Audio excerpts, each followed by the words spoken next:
शहजादा जुल्फ़िकार साहब, आप कैसे इन मामलात को देख रहे हैं? ये जो अभी हमारी कोalition गवर्नमेंट की ये सारी चीज़ें, इस हवाले से बात भी हो रही है कि किसको गवर्नर बनाया जाएगा, कौन किस ओहदे पे बैठेगा। देखिए, ये बात तो बहुत उन्होंने अपने तौर पर करना ही था। प्रेशर बढ़ रहा था, पीपल्स पार्टी पे प्रेशर बढ़ रहा था कि किस तरीके से चीज़ों को आगे बढ़ाएं। क्या हुकूमत बनानी नहीं है।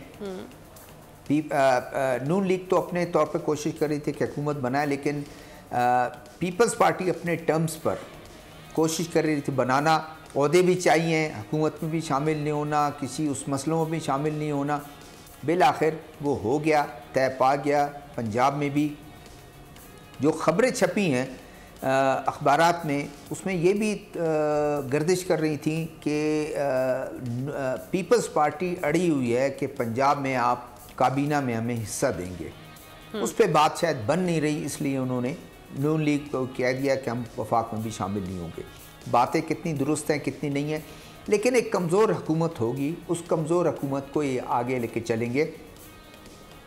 थोड़ी देर पहले अब एक हाई पावर्ड वफ्द जो है JUI का, उसने मुलाकात की है इसाक डार साहब से और उनको कहा कि हम आपके साथ एक अच्छी हुकूमत बनाने जा रहे हैं बलूचिस्तान में, जिस पे उन्होंने उनसे माजरत कर दी। उन्होंने कहा मौलाना आपने बहुत देर कर दी। इसका मतलब यह है कि मौलाना को फजलुर रहमान साहब को मना लिया गया है। पहले उन्होंने कहा हम किसी इक़्तिदार में किसी उसमें शरीक नहीं होंगे, हुकूमत साजी में शरीक नहीं होंगे, हुकूमत से दूर रहेंगे। अब फैसले ऐवानों में नहीं होंगे, मैदानों में होंगे। ये उनका के बाद आई रिमेंबर जो उनका सेकंड इंटरव्यू था, उसमें देखिए अब उन्होंने अपनी पोजीशन चेंज भी की थी। गुंजाइश आमना इसलिए निकाली गई कि आप PTI की तरह पोजीशन नहीं ले सकते, ये उनको कहा गया। ये अंदरूनी ज़राए जो JUI के, वो कहते हैं कि भाई PTI में और आप में क्या फ़र्क रह जाएगा कि आप वो इतना एक एक्सट्रीम का स्टैंड नहीं लेते हैं। आपने लचक ज़रूर दिखाना है, असेंबलियों में भी हमने जाना है, बैठना भी है, अपनी बात भी करनी है। तो इसलिए उन्होंने कहा बलूचिस्तान की हमारे हाथ से निकलता जा रहा है, लेकिन कल तक वो फैसला ना कर सके। आज वो उजलत में जाकर उन्होंने उनसे मुलाकात की। इसका मतलब अगर बलूचिस्तान हुकूमत में वो शामिल हो रहे हैं तो एक गुंजाइश उन्होंने कहा as a first step, peoples party तो शामिल नहीं हो रही है वफाक में, तो हम as a first step Balochistan की हुकूमत साजी में हम अपने आप को शामिल हों और उसके बाद वफाक में भी हम अपने लिए गुंजाइश पैदा करें। क्योंकि कुछ एलिमेंट्स ऐसे हैं जो दो एलिमेंट्स हैं, वो कहते हैं कि भाई हमें दूर नहीं रहना चाहिए इससे, ठीक हमारे लिए बड़े मसले, हमने मुकाबला करना है मुखालफिन का। तो अब ये तो इनकी आई, लेकिन एक कमज़ोर हुकूमत बनेगी। बाकी जिस तरह बातें उन्होंने आपके इत्तेशाम साहब ने की है, बिल्कुल ठीक है कि आगे चल के इनके लिए मुश्किलात हैं और शायद यही शुरू में इनको बताया गया है, पीपल्स पार्टी को भी अंडर प्रेशर लाया गया है, आगे बढ़ो भाई, इन चीज़ों को आपने सब ने मिल के चलाना है, एक टच देना है नेशनल गवर्नमेंट का। वो कि एक नेशनल गवर्नमेंट नहीं होगी, लेकिन एक टच देना है कि नेशनल गवर्नमेंट का कि सब मिलके आगे चीज़ों को चलाएं। जी तो डॉक्टर साहब, ये जो एक कौमी पार्टी के हवाले से भी कहा, एक कौमी हुकूमत के हवाले से भी कहा जा रहा था कि भाई एक ऐसी नेशनल गवर्नमेंट बनाई जाए जिसमें सब लोग साथ बैठें, जिसमें हम देख रहे थे मुस्लिम लीग नून के अपने रहनुमा भी इस हवाले से बात करते हुए दिखाई दे रहे थे। वो कह रहे थे ये जो कोalition गवर्नमेंट वाला एक आइडिया है, ये ज़्यादा देर चलने वाला नहीं है। मुशाहिद हुसैन सैयद साहब बड़े इस हवाले से बातें कर रहे हैं। देखिए, ये एक मखलूत हुकूमत बनने जा रही है, अभी बनी नहीं है। अभी तो दो पार्टियों ने बैठकर या तीन पार्टियों ने बैठकर अपनी अददी अक्सरियत को सामने लाते हुए, क्योंकि अभी PTI के हवाले से जो इस वक्त कोर्टों में केस है, फिर ट्रिब्यूनल में जाएगा, उनका क्लेम है वो मामला तो फिर लंबे पड़ जाएंगे ना। अगेन कॉन्फिडेंस उनका जो बोल रहा है दोनों पार्टीज का, वो यही लग रहा है ना कि 101 नहीं, हुकूमत तो नहीं बनी ना। देखिए, हम जो बात करेंगे ना, वो उस पॉइंट को करेंगे, हम खलाओं में तो नहीं घूम रहे ना। कल अगर हो गया कि जनाब को ट्रिब्यूनल ने फैसला दे दिया और इनकी सीटें गिर गई और PTI के ऊपर चली गई, हाँ ये बात होनी चाहिए कि जनाब PMLN ने और पीपल्स पार्टी ने हुकूमत बनाने के लिए आमादगी जाहिर की है बंदरबाट के बाद, और बड़े बड़े अहम तरीन ओहदों की डिस्ट्रीब्यूशन हुई है और बात हुई है और उसमें बड़ी नाराज़गियाँ थी। देखिए, मियां नवाज शरीफ साहब के बारे में तो एक बिल्कुल ख़बर है और बहुत करीबी ज़राए से है कि वो बहुत सख्त नाराज़ हैं वो उनको आपने आज़म बनने के लिए उनको वज़ीर आज़म के तौर पर आपने पेश किया, उनको आपने बड़े बड़े इश्तारात पे वज़ीर आज़म बना दिया और हमारा गेम ही चेंज हो गया है। और अब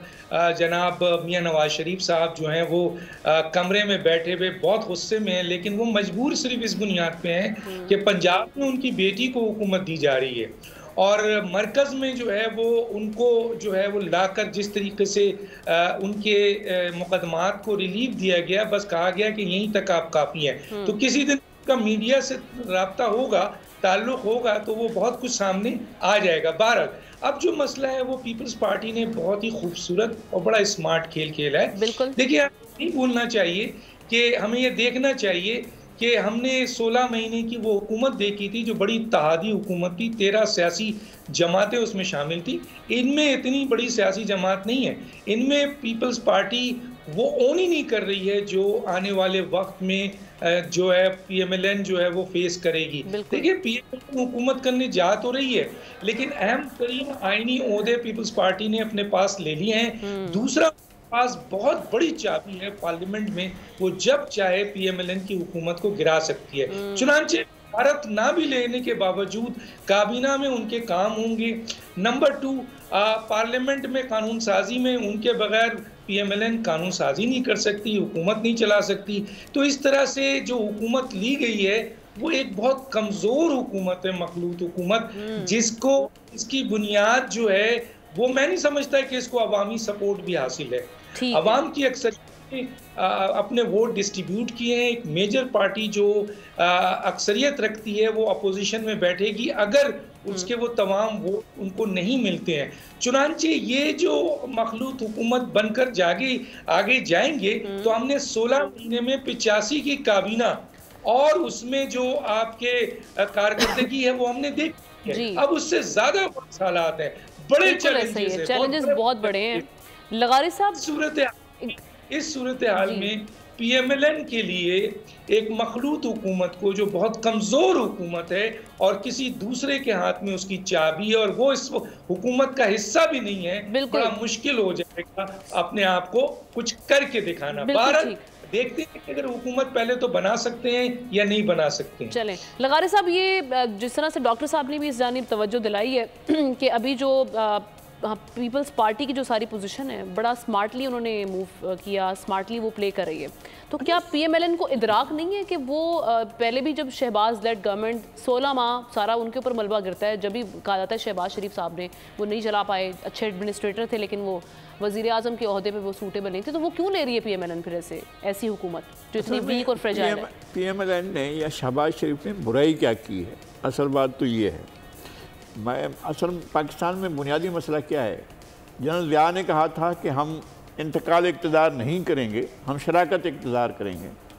तो आप ये देखें कि 1985 से लेकर अब तक जितने भी इंतखाबात हुए हैं वहाँ पर सियासी एलिमेंट्स की, सियासी अनासर की और सियासी जमातों की स्पेस ग्रेजुअली कम होती चली गई है, चाहे उनकी पोजीशन कोई भी रही हो। मतलब बेनज़ीर भुट्टो जब जीत कर आई थी तो उन्हें बाकायदा इक़्तिदार देने से पहले बता दिया गया था कि इन शोबों में आप नहीं जाएंगे, आपका कोई रास्ता नहीं होगा, तो उन्हें इनकार कर दिया। जब उन्होंने इनकार कर दिया तो फिर वो लिस्ट पड़ी हुई थी, उन्होंने कहा जी अब फांसी का सिलसिला वहाँ से शुरू किया जाए, पुला पड़े हुए हैं जेलों में, उनको फांसी देने का सिलसिला शुरू किया जाए। तो जाहिर है अब सदर मुमलिकत जो थे वो गुलाम ईसा खान थे, इस्टेब्लिशमेंट हावी थी, फिर उसके बाद उनके पास कोई चारा नहीं था, उन्होंने इक़्तिदार कबूल किया।